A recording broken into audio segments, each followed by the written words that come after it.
Welcome to DPVT classes. So आज के video में हम लोग करने वाले हैं क्लास 10 मैथ्स और मैथ्स में करने वाले हैं एक्सरसाइज 4.3 का क्वेश्चन नंबर सेकंड। तो सबसे पहले क्वेश्चन को पढ़ते हैं और समझते हैं। फाइंड द वैल्यूज़ ऑफ के for each of the following quadratic equations. यानी हमें जो नीचे क्वाड्रेटिक इक्वेशन गिवन है, हमें इसके लिए क्या करना है, ये जो के की वैल्यू है, ये जो के गिवन है हमें क्वाड्रेटिक इक्वेशन में, हमें इसकी वैल्यू को फाइंड करना है so that they have two equal roots. यानी कि जो क्वाड्रेटिक इक्वेशन हमें गिवन है इसके इक्वल रूट्स है और हमें इस के की वैल्यू को फाइंड करना है। अब बच्चों आपको पता होगा कि इक्वल रूट्स कब होते हैं, जब डी की वैल्यू 0 हो, है ना। जब डी की वैल्यू 0 होगा उसी टाइम इक्वल रूट्स होते हैं। तो सबसे पहले हम ए, बी और सी फाइंड कर लेते हैं। तो यहाँ पर ए क्या होता है, जो एक्स स्क्वायर का कोफिशिएंट होता है जो कि यहाँ पर 2 है, और बी क्या होता है, जो एक्स का कोफिशिएंट होता है जो कि हमारा यहाँ पर के है, और फिर सी क्या होता है, जो कांस्टेंट टर्म, और कांस्टेंट टर्म क्या है यहाँ पे 3, तो सी आ गया हमारा 3। अब डी की वैल्यू 0 है, 0 है, क्यों 0 है, क्योंकि यहाँ पर इक्वल रूट्स का हमें रखा है कंडीशन, तो इसीलिए डी की वैल्यू 0 है। तो डी की वैल्यू 0 है यानी कि B square minus 4ac। D बराबर क्या होता है, बी स्क्वायर माइनस 4ac, ये भी हमारा 0 के बराबर हो जाएगा। अब हम क्या करेंगे, ये जो हमारा आया है बी स्क्वायर माइनस 4ac, इसमें हम ये ए, बी और सी की वैल्यू को पुट कर देंगे। ठीक है, तो चलो अब इसकी वैल्यूज़ को पुट करते हैं। सो बच्चों यहाँ पर देखो क्या है, बी स्क्वायर और बी क्या है हमारा के, तो ये क्या आ गया बच्चों हमारा के स्क्वायर माइनस 4ac, ए क्या है 2, तो 4 इंटू 2, और फिर सी क्या बच्चों यहाँ पर 3, तो 3 आ गया बराबर में 0।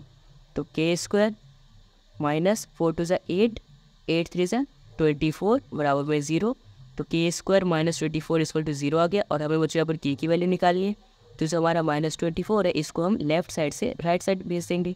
तो क्या आ जाएगा, के स्क्वायर इक्वल टू 24। अब ये जो हमारा यहाँ पे स्क्वायर है इसको हटाने के लिए क्या करेंगे, दोनों तरफ अंडर रूट लगा देंगे। ठीक है, तो यहाँ पर क्या होगा, ये अंडर रूट से स्क्वायर कैंसिल हो जाएगा। तो यहाँ पर बच्चों क्या आ गया, देखो K square equal to 24 under root में। अब क्या करेंगे हम बच्चों, इस 24 का कर लेंगे एलसीएम। एलसीएम क्यों करेंगे, 24 के फैक्टर करने के लिए। जब वो 2 से इसको डिवाइड करेंगे तो ये 12 आ जाएगा, फिर इसको 2 से करेंगे तो ये 6 आ जाएगा, फिर इसको 2 से करेंगे तो 3 आ जाएगा, फिर 3 से 3 को करेंगे तो 1 आ जाएगा। तो 24 के फैक्टर्स क्या आ गए, देखो के इक्वल टू अंडर रूट 2 2 2 3, तो 2 इंटू 2 इंटू 2 इंटू 3, ये आ गए 24 के फैक्टर्स। तो अब हम देखो बच्चों यहाँ पर 2 और 2 का पेयर बन रहा है, तो ये 2 बाहर आ जाएगा। के इक्वल टू ये 2 और 2 का पेयर बना, और ये दोनों 2 मिलके एक 2 अंडर रूट से बाहर आ जाएगा। अंदर क्या बचेगा, 2 इंटू 3 6। तो के की वैल्यू क्या आ गई बच्चों, प्लस माइनस 2 अंडर रूट 6। अब मैंने प्लस माइनस क्यों लगाया, क्योंकि हमने जब इसको अंडर रूट से बाहर निकाला है तो इसलिए प्लस और माइनस दोनों आ जाएगा। ओके, तो हमारा ये आ गया के की वैल्यू क्या आ गया, प्लस माइनस 2 अंडर रूट 6। ये आ गया हमारा फर्स्ट पार्ट का सॉल्यूशन। आई होप आपको समझ में आया होगा। चलो अब करते हैं इसी का सेकेंड पार्ट।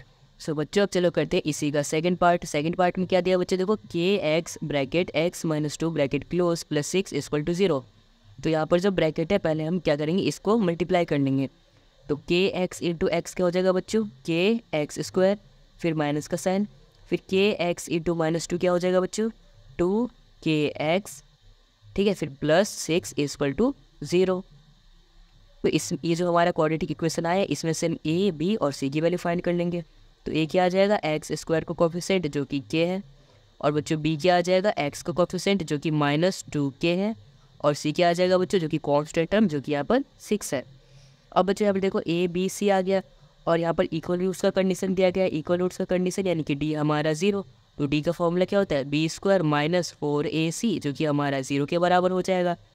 बी स्क्वायर यहाँ पर हमारी बी की वैल्यू है माइनस 2k, इसको यहाँ पर पुट कर देंगे, तो माइनस 2k का होल स्क्वायर माइनस 4 इंटू ए क्या बच्चों यहाँ पर देखो के, फिर हमारा सी क्या बच्चों यहाँ पर 6, अब ले 6 लिख लिया बराबर में 0। अब इसको सॉल्व करते हैं, 2 का स्क्वायर करेंगे 4 आ जाएगा, माइनस माइनस प्लस हो जाएगा, और के का स्क्वायर करेंगे तो के स्क्वायर माइनस 6 4 24, तो ये कितना है बच्चों 24k इक्वल टू 0।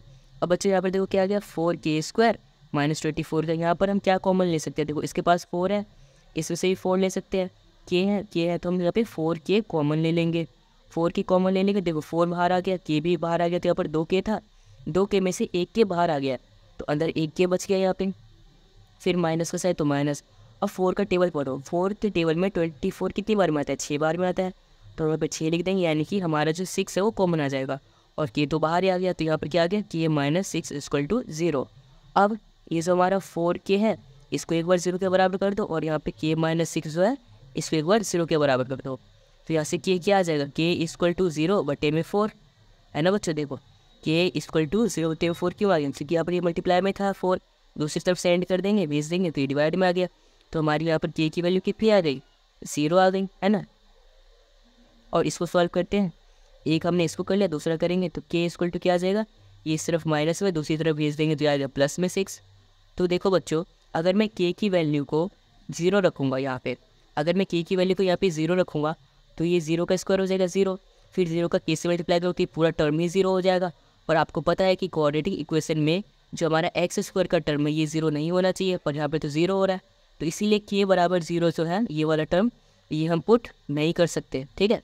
इसलिए हमारा के इक्वल टू 6 जो है वो सही आंसर होगा, ठीक है। तो हम यहाँ पे क्या लिख देंगे बच्चों, K equal to 0 can not be possible, यानी कि ये पॉसिबल ही नहीं है, ठीक है। इसीलिए बच्चों के बराबर 6 जो है ये हो जाएगा हमारा आंसर। आपको रीज़न समझ आया कि हम 0 को क्यों नहीं लेंगे और के बराबर 6 को क्यों लेंगे, क्योंकि अगर हम 0 को लेंगे तो ये पूरा टर्म 0 हो जाएगा, जो कि हमारा क्वाड्रेटिक इक्वेशन बचेगा नहीं। तो इसीलिए के को हमने कर दिया रिजेक्ट, ठीक है, और के बराबर 6 को हमने ले लिया।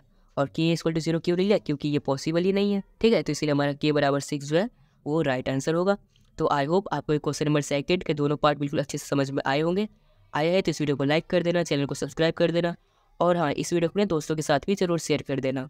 अगर आपको आज के इस लेक्चर की जो मैंने पढ़ाया है, जो क्वेश्चंस करवाए हैं, इसके अगर आपको PDF नोट्स चाहिए तो आप हमारी वेबसाइट से डाउनलोड कर सकते हो। वेबसाइट का लिंक आपको इसी वीडियो के डिस्क्रिप्शन बॉक्स में मिल जाएगा। And thanks for watching this video.